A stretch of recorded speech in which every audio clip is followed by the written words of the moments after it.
Welcome to Rising Sunshine's K-Drama Reviews. Today we are talking about Reply series once again. Last time we talked about the first drama in Reply series, Reply 1997, and today we are talking about the second one, Reply 1994. It was aired from October to December of 2013 on TVN. And now I'm gonna say the cast, but since I don't know all of their names, I must read them. First we have Goara. She is a great actress who has been on K-drama scene for quite some time, but she wasn't acting all that much before Reply 1994, so a lot of people kind of forgot about her, but she actually, I think she became popular again after Reply 1994 because she was absolutely brilliant in it. We also have, let me see where are the names, Jungwoo, Yoo Yeon-seok, Kim Sung-kyun, Song Ho-jun, Min Do-hee, and as I said, all dramas in Reply series have at least one K-pop idol in them. Here we have Baro from Korean idol group B1A4.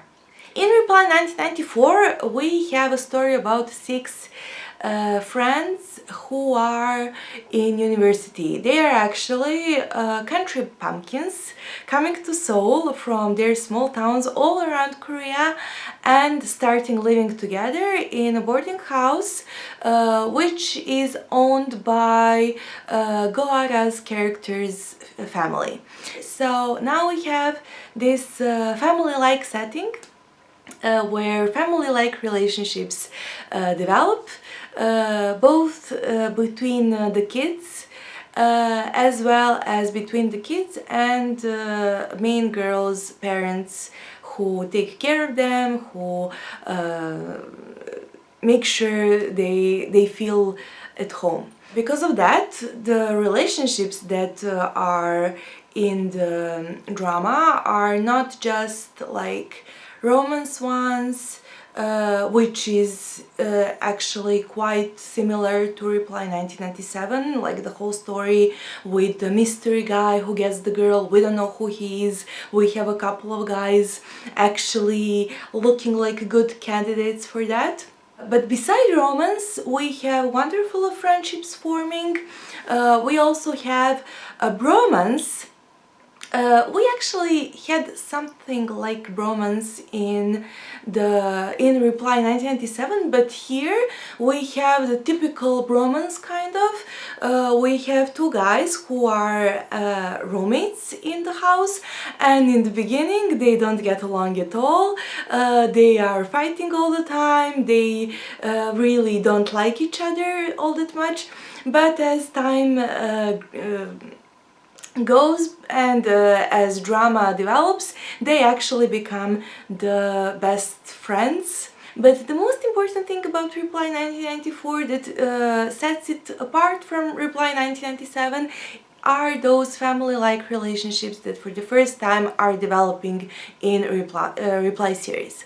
I must talk about my first experience with this drama, the first episode that I watched, and the whole thing, like the place where I was in my life during when this drama started airing. I actually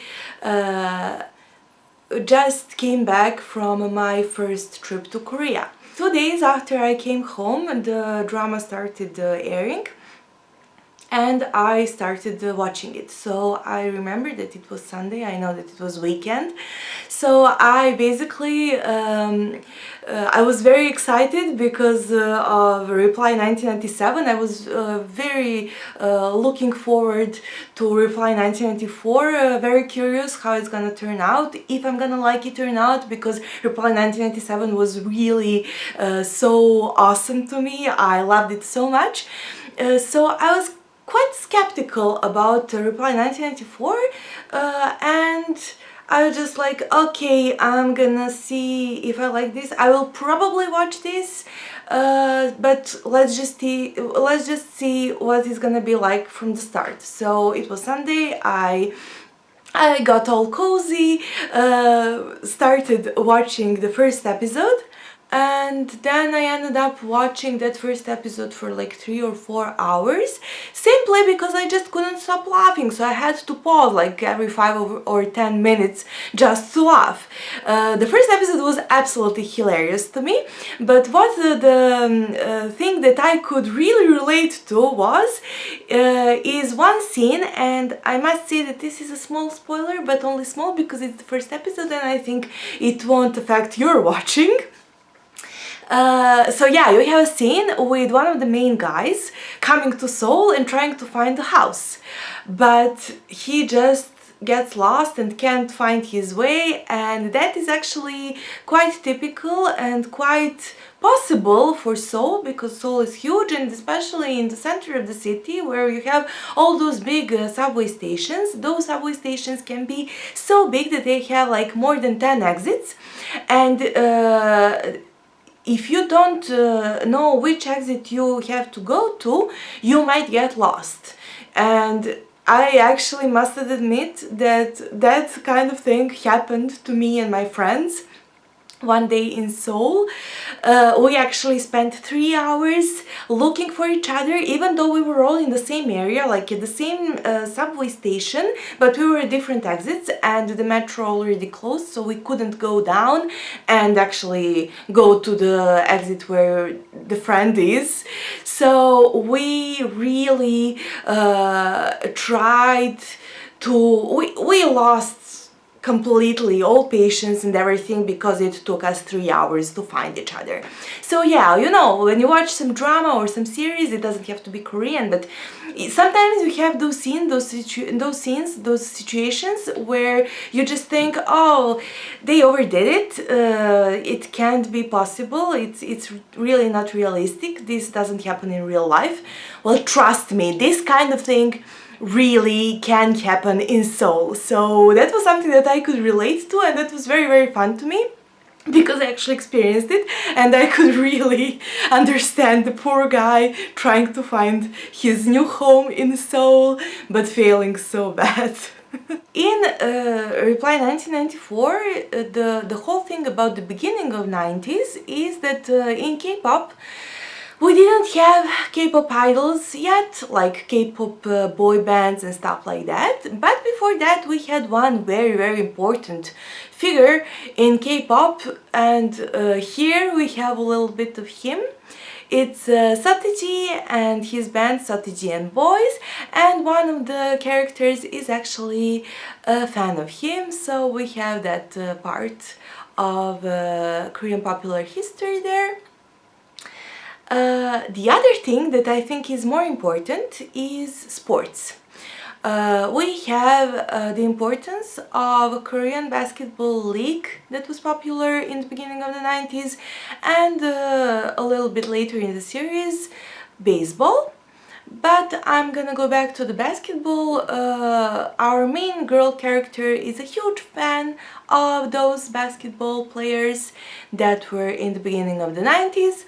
And what is very, very important, I actually read it somewhere later on, and then I connected it to the drama, and I think that was the point of the historical part in the drama. Was that the very well-known term oppa was until that period of time reserved only for older brothers or older male friends or cousins or someone you are close to that is not much older than you.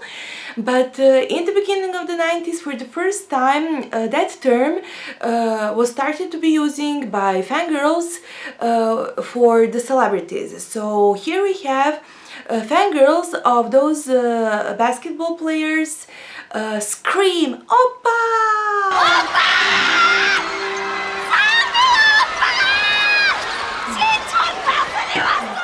See what I'm talking about? I was very pleasantly surprised because, as I said, I was very skeptical when Reply 1994 started.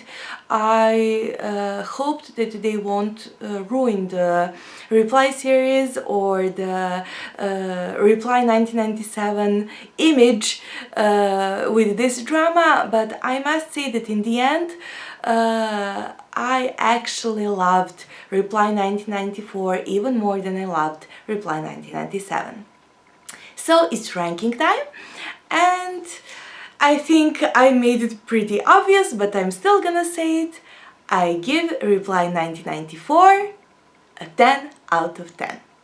This was my review of Reply 1994, so now we're gonna wait for Reply 1988 to end so I can review it as well, but in the meantime I will do some other K-drama reviews for you, and well, just wait for it. I will try to be quick and just continue making them. It's fun, yeah. Please like, subscribe, comment, you know the drift. Thank you for watching. I'll see you soon. Bye!